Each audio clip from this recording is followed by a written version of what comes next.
Hi, welcome to the C# programming tutorial.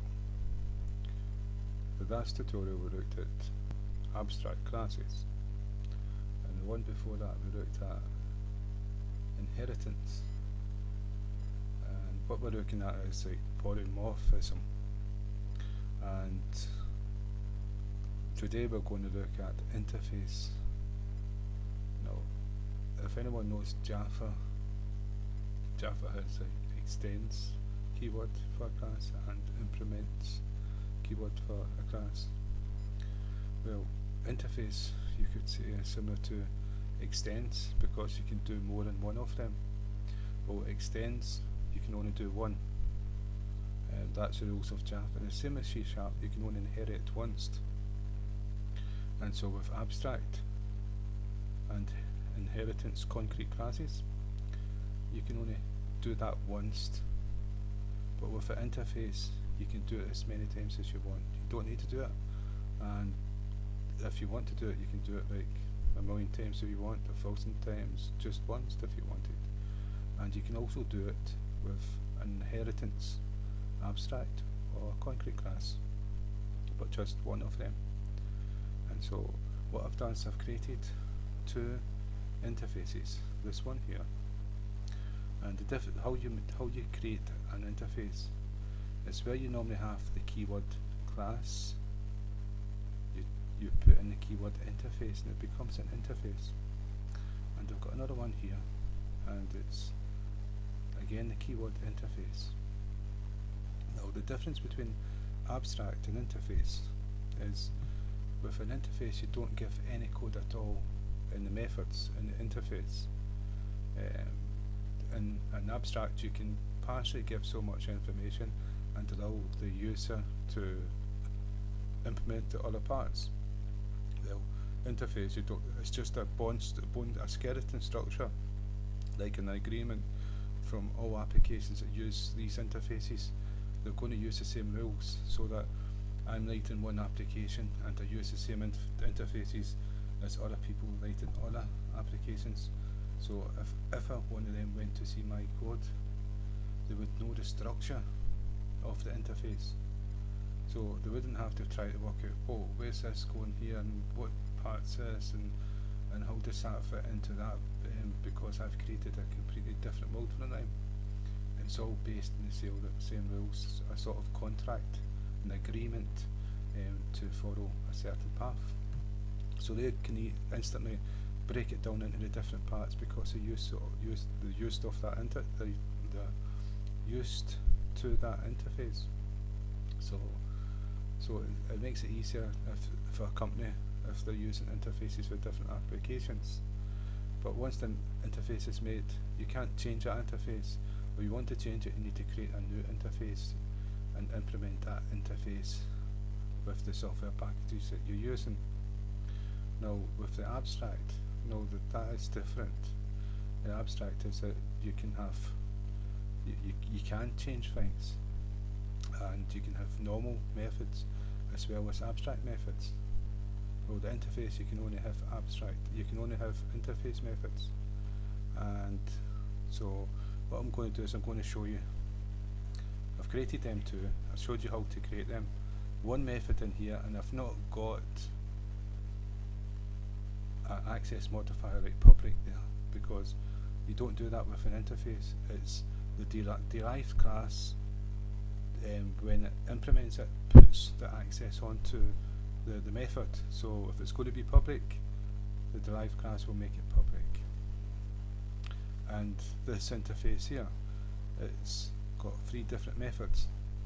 Now when you inherit an interface, the rule is you've got to implement every single method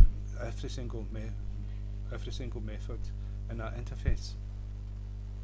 And so here we've got this. Here we've got like a derived class to inherit the interface, and so it's the first one we've got there. We've inherited, and so we've got 1, 2, 3 methods. First interface method, second interface method, third and So if we run a program, we'll not receive any errors here because this is the way it's supposed to be. Right, but if I cut this out, now we've got one of them missing. So if we run the program now we've got an error because one's missing, and it's going to tell you console application 1 interface derived class does not implement interface member. Console application 1 dot interface class dot third interface method is the one that's missing, and that's the one we cut out. So if we paste it back in again, because we used cut, we should be able to paste it back in, and there you go. So if we run the program now, hey presto, it's back to normal. Now, as I said before, you can implement more than one, and inside these methods in the derived class you would put the code that you're going to run in these methods, and if you weren't going to use one of these methods, you would still implement it, but you would have, like I've got these three here with no code at all inside them, so that would be perfectly acceptable for implementation. So you've implemented it but you're not using it for anything. So we've not put any code in here because I'm just demonstrating. So if we wanted another one, I say unlike abstract and concrete classes, you can only inherit one. So what I'm going to do is put another interface in, and it's called iSecond interface class. The I, for example, is a convention to, you don't need to start it with an I, but it lets the programmer know instantly that this is an interface, it's not a class on abstract. So second interface class. Yeah, see what you can see what the Faso has done. It's added this into it, filled it in as I was typing. Sometimes it can be too intelligent for its own good. And so what I've done, I've implemented this class here. I've not put the method. I've implemented this interface here. I've not put this method in, so it's going to give an error. Yeah, and then it's going to tell you console application 1 dot interface device class does not implement interface member. Console application 1 dot iSecond interface class dot method test is the one that's missing, and so that's this one here. And so if we go back, we're going to have to implement this method,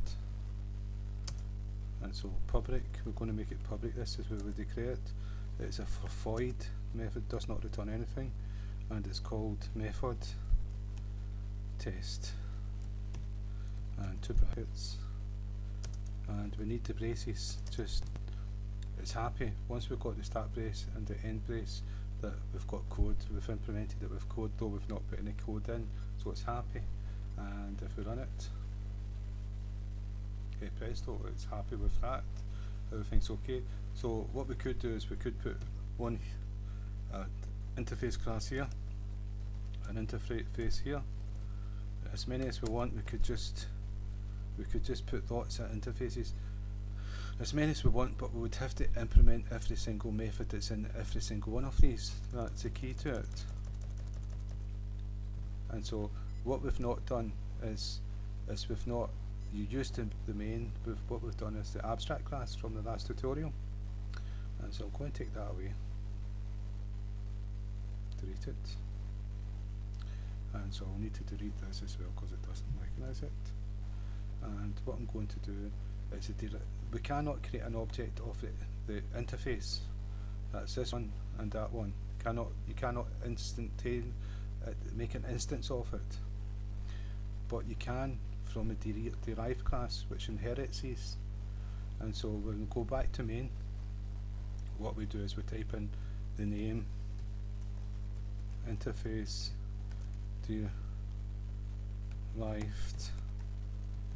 class, and then we just say id class and equals just anything at all, new, and then it's interface derived class again, 2 brackets, semicolon, and that's us created an instance here. So if we run,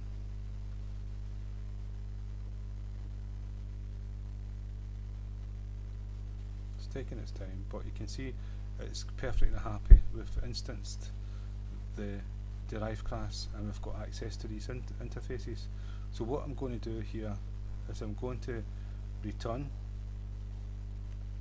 and we're going to return a string. So now we need to put the return command in, put a string in, Charles, and so that's us. And now we need to, we've changed this, so we'll have an error in a derived class. Derived class. Oh right, this is the derived class, so I need to change this one here. So it's not void anymore, it's string. And go back to derived class, it's string. So this will return, this should not create an error, this should be good. Yep, there you go, no errors at all. And so what we're going to do is go back to main. Oh, main's disappeared. Main programmers came over here. And what we're going to do is IDC is what we called it, dot, and we've got all these methods, and it was the first interface method that returned Charles. So if we run the program, there's an error. The best off-road method match for system console like bool has some infrared arguments, cannot convert method group to bool. Yeah, we never put the two brackets on. I think that's what it is. The two brackets because it's a method. So I think that's what's wrong with it. Charles, yeah, just a basic error. It says need to watch my typing so that I type it as it's supposed to be. We're calling a method from an interface, and so the method needs the two brackets, and what we returned was Charles, and that's what was printed to screen.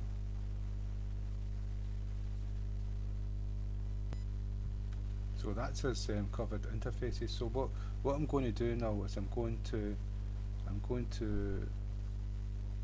we've got two interfaces here, two separate ones. We can do as many as we want, but what I'm going to do is I'm going to put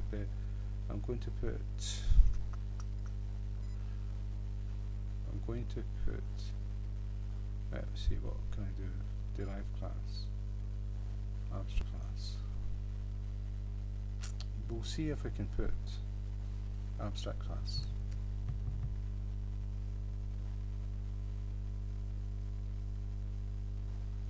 I want something more simple.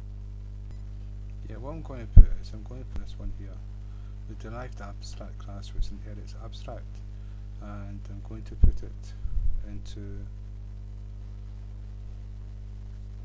we've already got two interfaces, and I'm going to put it in here. So what we've got is an abstract class and a concrete class which inherits the abstract class and runs abstract methods, and two interfaces.